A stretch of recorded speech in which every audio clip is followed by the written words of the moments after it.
এখানে সবচাইতে মূল বিষয় হচ্ছে মনের কুরবানি। সম্মানিত উপস্থিতি, আল্লাহ পাক রব্বুল আলামিন খালেস নিয়ত, এমনকি মনের যে নিয়ত, মনের যে সিদ্ধান্ত, এটা আল্লাহ বুঝতে চায়।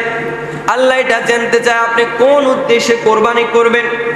আপনি কি লোক দেখানোর জন্য কোরবানি করতেছেন, নাকি একমাত্র আল্লাহর সন্তুষ্টির জন্য কোরবানি করতেছেন? আপনি কি শুধু গোশত খাওয়ার জন্য কোরবানি করতেছেন, নাকি আল্লাহর রাহে আপনি কোরবানি করতেছেন? এটা জানার বিষয়, এটা বুঝার বিষয়। আল্লাহ পাক রব্বুল আলামিন আমাদেরকে জানিয়ে দেন, হজের 37 নম্বর আয়াতের মধ্যে বলতেছে, লাইয়ানালাল্লাহু লুহুমুহা ওয়ালা দিমাউহা ওয়ালাকিন ইয়ানালুহুত তাকওয়া মিনকুম। আল্লাহ পাক রব্বুল আলামিন বলেন, তোমরা যে কোরবানি করো, এই কোরবানি কি তো পশুগুলার গোশত, পশুর রক্ত, এমনকি আল্লাহর নিকট এগুলা পৌঁছায় না, আল্লাহর নিকট পৌঁছায় ওয়ালাকিন ইয়ানালুহুত তাকওয়া মিনকুম। আল্লাহর নিকট পৌঁছায় তোমাদের যে তাকওয়া রয়েছে, তোমাদের মনে যে খোদাভীতি রয়েছে, এইটা আল্লাহর নিকট পৌঁছায়। সুবহানাল্লাহ। তোমাদের মনের কোরবানি, এই মনের তাকওয়া, এটা আল্লাহর কাছে পৌঁছায়। যে গরুটা, যে ছাগলটা, যে দুম্বাটা যে তোমরা কোরবানি করেছো, এই কোরবানির গোশত আল্লাহর দরকার নাই, এই কোরবানির রক্ত আল্লাহর দরকার নাই। আল্লাহ চাইতেছে কি? আল্লাহ চাইতেছে তোমার মনের কোরবানি। আল্লাহ চাইতেছে তাকওয়া, অর্থাৎ কোরবানি যারা করে, কোরবানির উদ্দেশ্য হচ্ছে তাকওয়া অর্জন করা। কি অর্জন করা? তাকওয়া অর্জন করা। এমনকি আল্লাহ পাক রব্বুল আলামিন তারপরে বলতেছে, কাযালিকা সাখখারাহা লাকুম লিতুকাব্বিরুল্লাহা আলা মা হাদাকুম ওয়া বাশশিরিল মুহসিনিন। আল্লাহ পাক রব্বুল আলামিন বলেন, তোমরা যে জবে করো, জবে করার পর ওই সব পশুকে তোমাদের অধীন করে দিয়েছি, যাতে তোমরা আল্লাহর তাকবীর পাঠ করতে পারো, এই জন্য যে তিনি তোমাদেরকে হেদায়েত করেছেন। তোমাদেরকে যে কোরবানি করার জন্য বলছি, কোরবানি করার পরে আবার ওই পশুগুলা বলতেছে তোমরা খাও। ওই পশুগুলা কি? তোমরা খাও। আবার তোমাদেরকে বলেও দিস, কারণ এটা আল্লাহর কি নাই? দরকার নাই। আসলে অনেকে বলে যে নামাজ কেন আল্লাহর এত প্রয়োজন, আমি কেন নামাজ পড়বো, আমি কেন কোরবানি করব, এটা কেন আল্লাহর দরকার? আর ভাই, এটা আপনার দরকার, এটা আল্লাহর দরকার নাই। সম্মানিত উপস্থিতি, আল্লাহ পাক রব্বুল আলামিন এই আয়াতের মধ্যে জানিয়ে দিয়েছেন যে কোরবানি করা এটা হচ্ছে তাকওয়া, এটা তাকওয়ার বিষয়। আপনি কত বড় গরু কোরবানি করেন, কত টাকা দিয়ে গরু কোরবানি করেন, এটা দেখার বিষয় নাই। আপনার মনে খালেস নিয়ত, আপনার মনে খালেস নিয়ত তাকওয়া আছে কিনা, এটাই আল্লাহ দেখতে চায়। আপনার মনে তাকওয়া কতটুকু আছে, খোদাভীতি কতটুকু আছে, এটা আল্লাহ দেখতে চায়। আপনার মনের কোরবানি আল্লাহ দেখতে চায়। কত বড় পশু দিয়ে কোরবানি করতেছেন, কত টাকা দিয়ে কোরবানি করতেছেন, এটা দেখার বিষয় না, কিন্তু আপনার নিয়ত কতটুকু সঠিক। নিয়ত যদি গন্ডগোল থাকে, আপনি যদি আল্লাহর রাস্তায় 1 টাকাও দান করেন, 1 টাকাও কবুল হবে না। নিয়ত যদি গন্ডগোল থাকে, আপনার যে কোনো আমল বরবাদ হয়ে যাবে। নিয়ত এমন একটা বিষয় যে নিয়ত যদি সঠিক না হয়, নামাজ কবুল হয় না। নিয়ত যদি সঠিক না হয়, কোরবানি কবুল হয় না, হজ কবুল হয় না, যদি নিয়ত গন্ডগোল থাকে। কে একজন পশু কোরবানি করতেছে কেন? যদি উদ্দেশ্য এটা থাকে যে আমি মানুষকে দেখানোর জন্য কোরবানি করতেছি, গোশত খাওয়ার জন্য কোরবানি করতেছি, তাহলে তার এই কোরবানির কোনো দাম নাই। শুধু গোশত খাওয়াই হলো। কি খাওয়া হলো? গোশতই খাওয়া হলো, কোরবানি হবে না। এখানে ভাইরা, আপনার পশুটা কত বড়, আপনার কত টাকা দিয়ে কোরবানি দিতেছেন, এটা আল্লাহ দেখলে কোরবানি কবুল করবে না, আপনার মনের কোরবানি আল্লাহ নিবে। সম্মানিত উপস্থিতি, এই কারণে আমাদেরকে আল্লাহ পাক রব্বুল আলামিন ওয়া বাশশিরিল মুহসিনিন, আল্লাহ বলতেছে সুতরাং সৎ কর্মশীলদেরকে তুমি সুসংবাদ দাও। সৎ কর্মশীল, যারা যারা কোরবানি করবে তাদের মধ্যে সকলে সৎকর্মশীল না, সবার নিয়ত এক না। যারা কোরবানি দিবে সবার নিয়ত এক হবে না, সবাই সৎকর্মশীল হবে না। কিছু কিছু মানুষের নিয়ত অন্য কিছু থাকবে। কিরকম? ধরেন কেউ একজন কোরবানি দিতেছে মানুষকে দেখানোর জন্য, কেউ একজন কোরবানি দিতেছে তার যে কোরবানিকৃত পশুটা অনেক সুন্দর, এই পশুটা অনেক গোস্ত হয়েছে, অনেক টাকা দিয়ে ক্রয় করেছে। আবার কেউ একজন কোরবানি দিতেছে নতুন মেয়ে বিয়ে দিস, নতুন ছেলে বিবাহ করাছে। এখন উনি চিন্তা করতেছে এত বছর তো কোরবানি করি নাই, এখন তো মেয়ে বিয়ে দিলাম, ছেলে বিয়ে দিলাম, বা তো আমি যদি কোরবানি না করি তাহলে আমার যে ব্যয়রা রয়েছে তারা কি বলবে আমাকে? আত্মীয় স্বজন আসবে, ঈদের দিন মেয়ের বাড়ি থেকে আসবে, ছেলের বাড়ি থেকে আসবে, তো যদি কোরবানি না দিই তাহলে খারাপ লাগতেছে না? এরকম উদ্দেশ্য, এরকম চিন্তা নিয়ে যদি কেউ কোরবানি করে তাহলে তার কোরবানি বৃথা, তার কোরবানি হবে না। সম্মানিত উপস্থিতি, আরেকজন লোক চিন্তা করতেছে যে আমার সমাজে একটা নাম ডাক আছে, একটা সুনাম আছে, একটা সুখ্যাতি আছে, যদিও দেনা ফানা আছে, কিন্তু আমাকে তো কোরবানি করতে হবে, কারণ আমার টাকা পয়সা আছে, সকলে আমাকে একজন ভালো চোখে দেখে, সম্মানের চোখে দেখে, মাতবর সাহেব, চেয়ারম্যান সাহেব, অমুক তমুক, সবাই আমাকে সম্মান করে। যদি আমি কোরবানি না করি তাহলে বিষয়টা কেমন দেখা যায়। এই জন্য উনি লোক শোকের আড়ালে শরমে উনি কোরবানি দেয়। ওনার এই কোরবানি হবে না, কোরবানি দিতে হবে একমাত্র আল্লাহকে রাজি খুশি করার জন্য। এবার আসুন, যারা কোরবানি দিতে চায় না, যারা কোরবানি দিতে চায় না, টাকা পয়সা রয়েছে, তাদের সম্পর্কে আল্লাহ রাসূল সাল্লাল্লাহু আলাইহি সাল্লাম বলেন, মান ওয়াজাদা সাআতান লিআন ইউদহিয়া ফালাম ইউদহি ফালা ইয়াদুর মুসালানা। আল্লাহ রাসূল সাল্লাল্লাহু আলাইহি সাল্লাম বলতেছে, যার সাধ্য ছিল কোরবানি দেওয়ার কিন্তু কোরবানি দিল না, সে যেন আমাদের ঈদগাহে উপস্থিত না হয়। যার সাধ্য ছিল, টাকা পয়সাও আছে, কিন্তু কোরবানি দেয় নাই। কি দেয় নাই? কোরবানি দেয় নাই। আল্লাহ রাসূল বলতেছে ওই ব্যক্তি যেন ঈদগাহে না আসে, সে যেন ঈদের জামাতে কি না আসে। কত বড় কথা! এই জন্য ভাইরা, যারা যাকাত দেন, সামর্থ্য আছে, তারা কিন্তু কোরবানি করতে হবে। কোরবানির জন্য কিন্তু আপনার 7.5 ভরি স্বর্ণ হওয়া লাগবে, আবার 52 তলা রূপা হওয়া লাগবে, তারপরে আপনি কোরবানি দিবেন, এরকম কোন সিস্টেম নাই। আপনার কাছে টাকা আছে, 10,000 20,000 টাকা আছে, আপনার কোনো ঋণ নাই। কি নাই? আপনার কোনো ঋণ নাই, আপনাকে কোরবানি দিতে হবে। একটা ছাগল হলেও কি দিতে হবে? কোরবানি দিতে হবে।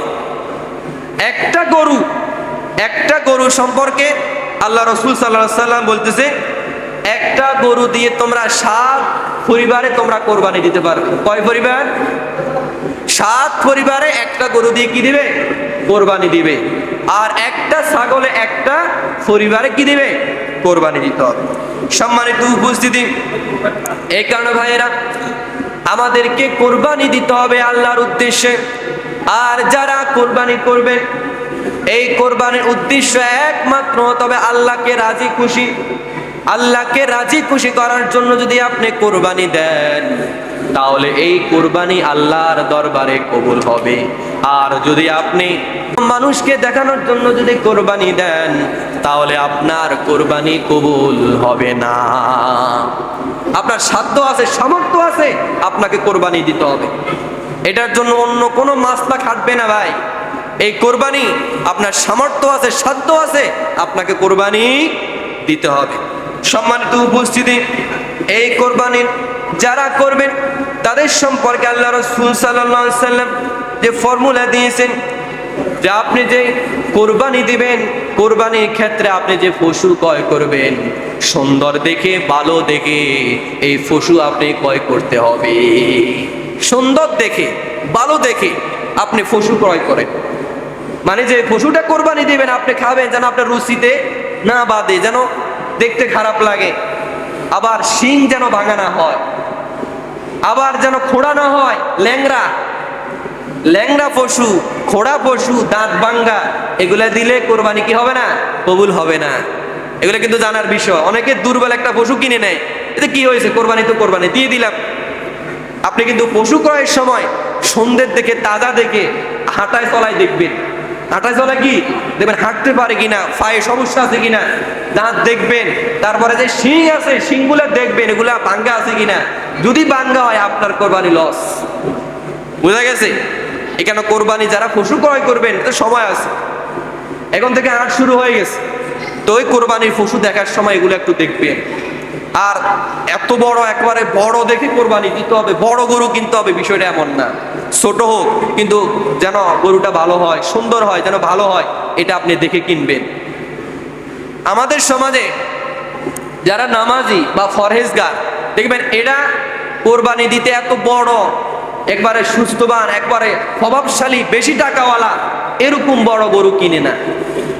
এটা মিডিয়াম, কোন রকম আল্লাহর এই বিধানটা যেন পালন হয়, যেন কোনোভাবে ত্রুটি না থাকে, লোক দেখানোর জন্য না থাকে, তারা বাজার দেখে, ছোট দেখে, সুন্দর দেখে, ভালো দেখে একটা গরু ক্রয় করে। এখানে 10,000 টাকার ভাগ হতে পারে, বা 20,000 টাকার ভাগ কি হতে পারে। আর যারা সমাজের প্রভাবশালী, লোক দেখানোর একটা অভ্যাস থাকে, টাকা পয়সা আছে, উনি মানুষকে দেখানোর জন্য এটা অটোমেটিক ক্রিয়া চলে আসে যে এত টাকা পয়সা আল্লাহ আমারে দিছে, যদি বড় দেখে কোরবানি না দিই তাহলে তো মানুষ কি বলবে। এরকম লোক দেখানোর উদ্দেশ্য বেশিরভাগে যারা একটু টাকা পয়সাওয়ালা, বাড়িঘরওয়ালা, আমেরিকান পার্টি, তারপরে বিদেশ প্রবাসী, এরকম কিছু মানুষের মধ্যে এই স্বভাব থাকে। তারা দেখতে একদম লাখ খানিক, 2 লাখ, 3 লাখ, 4 লাখ এরকম শ্রেণীর কিছু এরকম গরু দেখে, যেন আমি কোরবানি দিতেছি, একদম যেন স্বভাব মানুষ বুঝবে আমি কোরবানি দিতেছি, গরুটাও বড় হবে, টাকা পয়সা একটু বেশি যাক, কোনো সমস্যা নাই। আর যদি নির্বাচন বা ভোট টোট থাকে, উনি চিন্তা করে আমি তো আমার দলের লোকেরও খাওয়াইতে হবে কিছু, বুঝেন নাই? তখন তো আরো সমস্যা, এবার আরো বড় গরু, বুঝেন নাই? এরকম নিয়ত উদ্দেশ্য থাকলে কোরবানি কবুল হবে না। এখানে ভাইয়েরা, কোরবানি একটা ত্যাগ, কোরবানি একটা ত্যাগ, এটা আপনাকে ত্যাগ করতে হবে। কিন্তু এই ত্যাগের মধ্যে যেন আপনি এরকম না যে একবারে লোক দেখায়া কত বড় গরু কিনছে, কত টাকা দিয়ে কিনছে, মানুষের মুখে মুখে যেন থাকে যে অমুক ব্যক্তি এত টাকার গরু ক্রয় করছে, অমুক ব্যক্তি এত লাখ টাকার গরু কোরবানি করছে। উনি চাইতেছে এটা মানুষের মুখে মুখে থাকুক। এরকম উদ্দেশ্য যদি থাকে, আদৌ আপনার কোরবানি হবে না, আপনার গরু গোস্তই খাওয়া হবে। সম্মানিত উপস্থিতি, কোরবানির মধ্যে আপনি ত্যাগ করতেছেন, আল্লাহর রাস্তায় দিবেন, বেশি বেশি আল্লাহর রাস্তায় দিবেন। যারা সারা বছর গোস্ত কিনে খাওয়ার মতো সামর্থ্য আছে, তারা বেশি বেশি আল্লাহর রাস্তায় আপনি দান করবেন। কারণ এই কোরবানির উসিলা করে যারা সারা বছর গোস্ত খেতে পারে না, তারা এই একদিন কোরবানির গোস্ত খাবে, এই আশাতে মূলত কোরবানি। এই কারণে আপনি যারা সারা বছর গরুর গোস্ত কিনে খাওয়ার মতো সামর্থ্য আছে, তারা বেশি বেশি আল্লাহর রাস্তায় দান সদকা করবেন, বেশি বেশি গরিব মিসকিনকে দিবেন। যে অসহায় মানুষ আপনার দ্বারে আসবে, তাদেরকে আপনি বেশি বেশি দেওয়ার চেষ্টা করবেন। আর যারা সারা বছর গরুর গোস্ত কিনে খাওয়ার সামর্থ্য নাই, তারা চাইলে অর্ধেক রাখতে পারেন, আর আপনি কিছু অংশ আপনি দান করতে পারেন। আপনি যেটা রেখে দিবেন এটা আপনার জন্য অন্যায় হবে না। আমাদের সমাজে 3 ভাগ করে না ভাই? 1 ভাগ গরিব অসহায় মানুষের জন্য, 1 ভাগ আত্মীয় স্বজনের জন্য, আবার 1 ভাগ এটা নিজের জন্য। এরকম করে না? এই 3 ভাগ যে করতে হবে আপনার উপর বাধ্য না। আপনি যদি অসহায় হন বা মধ্যম শ্রেণীর লোক হন, আপনি চাইলে সবটাই রাখতে পারেন। আপনার উপর কি নাই? বাধ্যতা নাই যেটা দিতে হবে। কিন্তু যেহেতু কোরবান হচ্ছে একটা ত্যাগ, কোরবান কি একটা ত্যাগ, এই কারণে খাওয়ার চেয়েও বেশি দেওয়াই কি উত্তম। কিন্তু চাইলে আপনি কি রাখতেও পারেন, ফ্রিজে রেখেও খাওয়া যায়। এটা কোনো মানে বিশাল বড় অপরাধও না। আপনার গরু আপনি কোরবানি করছেন, আপনি দিবেন না দিবেন এটা আপনার বিষয়। কিন্তু আমাদেরকে বুঝতে হবে কোরবানি একটা ত্যাগ। এটা যদি আপনি মনে করেন না কত কেজি গোস্ত হয়েছে, আমি একটা স্কেল দাঁড়াইছি যে 20,000 টাকা একটা ভাগ বসাইলাম, সেখানে 20,000 টাকার গোস্ত তো আসতে হবে। এরকম যারা একটা দাম দর হিসাব করেন যে একটা দামে আসতে হবে, 20,000 টাকা দিলাম, 30,000 টাকা দিলাম, যদি গোস্ত যদি কম পায় তাহলে তো আমার লস হয়ে গেল। তো এরকম যারা চিন্তা চেতনা করেন, আদৌ কি এরা কি ত্যাগ করতেছে? মনের তো কোরবানি করতেছে? করে না। কেন ভাইয়েরা, সামর্থ্য আছে কোরবানি দিবেন, আবার আপনি এগুলা একদম ফ্রিজ ভর্তি করে রাখবেন, সারা বছর খাবেন। অনেকে আছে কোরবানির গোস্ত সারা বছর চালাই দেয়, মানে বাজার খরচ বাঁচানোর জন্য সারা বছর খাইতেছি। এটা কিন্তু আপনার ত্যাগ হবে না, এটা কিন্তু আদৌ কিন্তু মনের কোরবানি হবে না।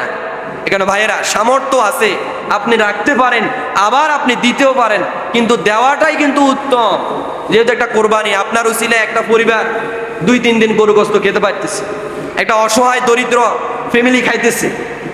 সম্মানিত উপস্থিতি, এই কারণে আপনি কোরবানি করবেন, আপনি যদি সামর্থ্য থাকে যে সারা বছর আমি গরু গোস্ত কিনে খেতে পারি, তাহলে বেশি অংশ আপনি দান করবেন। সালাফ যারা, তারা কোরবানি করত, এই কোরবানির গোস্ত 3 দিনের বেশি তাদের ঘরে থাকতো না। কয় দিনের বেশি? 3 দিনের বেশি এদের ঘরে থাকতো না। আর আমাদের ঘরে তো মাসকে মাস থাকতেছে কোরবানির গোস্ত। আপনি রাখতে পারেন। তখনকার যুগে, এখন যে ফ্রিজের ব্যবস্থা, তখন কি এটা ছিল না। সম্মানিত উপস্থিতি, আপনি রাখতে পারেন, কিন্তু বেশি না যে আপনি এটা দিয়ে বাজার খরচ ম্যানেজ করবেন। কারণ প্রতি সপ্তাহ বা প্রতিদিন তো একটা বাজার আসে। এখন যদি গরু গোস্ত ফ্রিজে থাকে, কোনোরকম বাজার থেকে আলু টালু আনি, কোনোরকম ফ্যামিলিটা চললো, এরকম যদি নিয়ত থাকে, তাহলে কিন্তু কোরবানি বরবাদ হয়ে যাবে। এখানে ভাইরা, আপনি রাখতে পারেন, কম রাখেন, বেশি রাখিয়েন না। বেশি রাখলে কিন্তু কোরবানির হক আদায় হবে না। কোরবানির হক হচ্ছে গরিব অসহায় একদিন যেন খেতে পারে। এখন যদি আপনি যদি এবার রাখি দেন, তাহলে গরিব অসহায় কয়জনে খাবে? আর আমাদের এই সমাজে কয়জনে বা কোরবানি করে? বলে না, কয়জনে কোরবানি করে? কয় ফ্যামিলি কোরবানি করে? সম্মানিত উপস্থিতি, গরিব অসহায় অনেক।